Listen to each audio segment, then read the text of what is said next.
Hey, it's Dan. Welcome back. This is iAllegedly, and I've got a bonus video for you guys. And I want to talk to you guys about how identity theft is completely on the rise right now, and you have to protect yourself, without a doubt. Protect yourself, protect yourself, protect yourself. And please like the video. Please hit the subscribe button. Join our email list. And first things first, guys. Albert sends me a message. Hey Dan, I got a, Visa card from Chase, and I don't even bank at Chase. And I wrote him back immediately and said, this is identity theft. You got to check your credit report, and you got to contact the bank immediately. Now, think about this, guys. My late girlfriend, who passed away on Christmas Eve, I'm handling her estate, but there's shenanigans that happen with this. And we saw it when her parents died. Father died in 2019, her mom died last year, and absolutely awful, guys, absolutely awful. But what you see is people go out and they get credit cards in people's names, and the thieves are very smart. They can get your identity, get certain information. Albert may be a successful guy, and what they do is they set it up under a new location, new address. But if you ever get mail from anything that you don't think is right, make sure you have access to your credit report. There's a lot of free ways to check it that don't hurt your credit or don't do anything, but you need to do this immediately when this happens. And I myself, this is, over 10 years ago, about 12, 13 years ago, my accountant was filing my taxes and gets notification from the IRS, oh, we've already received this gentleman's tax return. I had just prepared it. What are you talking about? Long story short, I was the victim of identity theft, and some degenerate went out and got themselves a huge tax refund in my name, and used my identity. Now I am on the PIN program where I have to have a PIN number, send it to the IRS, then the return comes over, so they look at Dan's return every time. Okay? It's that simple. I almost think everybody should have this because it really does crack down on, it's Dan, this is his return, there's no mess. But I am telling you, from, people passing away and people dying, I saw everything. I saw utility bills where people would go out and get utilities in my late girlfriend's parents' name, for properties that they had nothing to do with. And, get a water bill, get an electric bill, things like that, just to build up, a bill, and then cancel it, and then they sue somebody and they send you to collection. Oh, he's dead? Oh, okay. But look at the mail that you get at your house. And this is what started this for me, this education, was I would see different people when my girlfriend lived at a place for 10 years, and I would see how there would be bills sent to her address that were for different people, family members, people that already passed away, things like that, that made me research this and say, how is this possible? Well, they search things like this. And now you can't live in a bubble. You've got to have, pay people respect and have, death notices and things like that. But a friend of mine, Becky, when her father died in 1995, her brother was married to a woman whose father was a lieutenant. And, this is, guys, 1995. I didn't even think about this. And he's like, oh, wow, you guys put the memorial service in the paper. So, of course, we want everybody to come. Jerry was a good guy. Well, he calls the cops and said, listen, there's going to be a memorial. There's going to be nobody at the house. And nobody thought about that. I didn't think about that. Well, the cops had suspicious activity at the house. So, didn't arrest anybody, but shooed people away because they knew they weren't there. Okay? The depths of hell for people like that. So, protect yourself. Anything weird comes up, check it out, guys. Because, we did a story a week and a half ago about a guy who got a checking account that had said it had $12 in it from Wells Fargo, but when he researched it, tens of thousands of dollars went through that the account for money laundering, and it was in this guy's name.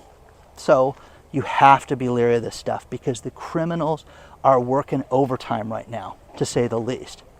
The next thing is Boynton Beach in Florida. Great story below about check washing. Well, you know, if you've ever seen the Leonardo DiCaprio movie from 2002 called Catch Me If You Can, was about Frank Abagnale, who would write phony checks, make fake checks, and do different things. Now, guys, to give you an idea, I owned a check printing company at one point.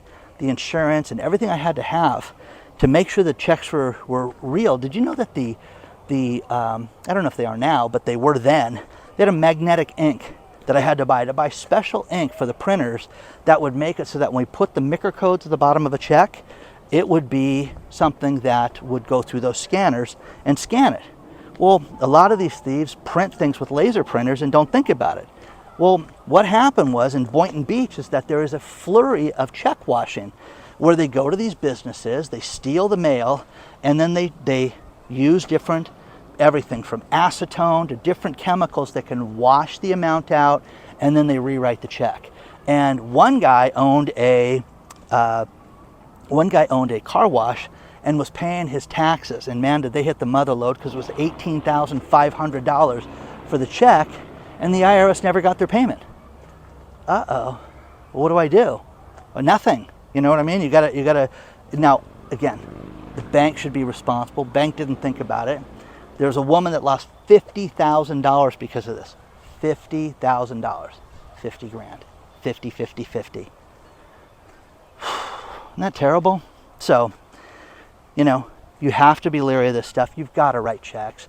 Every now and then I have people say, see, you never write a check down. You just do electronic payments. If you had electronic payment, you'd never have this problem. No, guys. You know, when I send my tax payments, I send them through priority mail. Make sure they have to sign for them. If you do that, you know, someone's going to get it on the other end, and you're going to know there's a problem right away. And if you have a check, you can also stop payment on the check too. So you have to do things like that. The next thing is that with care of people that were sick, I have been disgusted. You know, I spent a lot of time in hospitals, guys. Since when my girlfriend had her cancer recurrence in 2015, we just were there all the time. And you get to know people and you know, a lot of good people. But I was amazed at the stories that people would tell us about care. And, oh, John was such a good nurse. And, you know, before we knew it, he was driving our car. And before we knew it, you know, he was cashing checks and stealing our money. And then the coin collection was missing, you know. And Jason Capote out of New York, or excuse me, out of Florida, same thing. This guy was out stealing from sick people he was caring for. So watch people, guys. Watch who's in your life. Watch who's in family members' life. Just check in. Do spot checks. Show up. Check out things. Do things just like your parents. If they have a caregiver or anything like that, just, hey, Mom, add me on the checking account so I can do this. Don't spend her money. Don't be a degenerate. Don't be one of those kids. But if you are, you know, have an estate and you have fiduciary responsibility, if you have money that you're responsible for somebody else, don't take it. Don't do anything stupid like that, because you can go to jail, and you should go to jail for stuff like that. But this nurse, this 37-year-old guy, when you see the picture of him, he looks like he's 80. This degenerate took these people's money that he was caring for, and you have to watch this. But just be leery of everything. We're seeing so much of this right now, and it's just happening all too often right now. And you know, we talked about this fake customer service numbers in one of my last videos. You've got to be careful with who you're talking to. And again, you know, if you get a text message from the bank, you know, if you get phone calls from the bank or Zelle, or you need to send me money, don't do it. Don't do it. But Albert getting this, man, this was disturbing. This one really got me, because I'm like, Albert, this is bad. And it made this extra video for the week for you guys, because somebody who's been the victim of identity theft, I am telling you, it happens quickly, and you just don't realize it. So check it out. Check out your finances. And again, I like a paper statement. I like, I have alerts set up on all my stuff that if I use a credit card and it goes over too much, ding, sends me a text.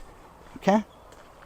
And that's what started stuff with my girlfriend was, certain phone lines and things like that I have of hers that are open and active, and she'd get a text from a bank. Well, how did she charge at Nordstrom's? Let me ask you that. Okay? Really? Okay, no. I'm not even going to contact Nordstrom's. It's a fraudulent charge. Okay, guys, do you know what I'm talking about? Somebody that gets a utility bill and they've been dead for 3 years. Okay, come on. You have to check this stuff out. Also, go to, unclaimedfunds.org. It's free.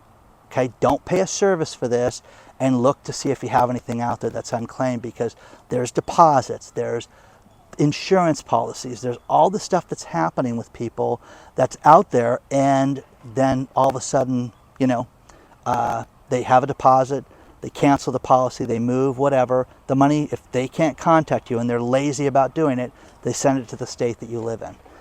But be leery, guys. Check your credit report. Look at all the free different services that are out there and just check it. And if there's anything out there that you don't understand, a lot of people, because they're behind on bills right now, I don't want to check that stuff, Dan. Okay. Because after a certain point in time, if you let something go, they're going to say that you were responsible for it too. So check that out. Check the addresses that are listed on your credit report also. That's a big deal. I hired this woman last year who cleaned up a bunch of stuff on my credit report, and it was great. Fantastic. Old stuff. And she was really good. And she's out of Arizona, and I would highly recommend her. If you guys are interested in that, I will send you her information. But again, if you're the victim like Albert was, be leery, guys, okay? Don't forget to hit the like button. Let me know if you guys like these short videos, and share your thoughts on this stuff. But protect yourself and just be leery of everything right now. Good luck. Onward and upward. I will see you very soon. Please like, subscribe, and share this video today.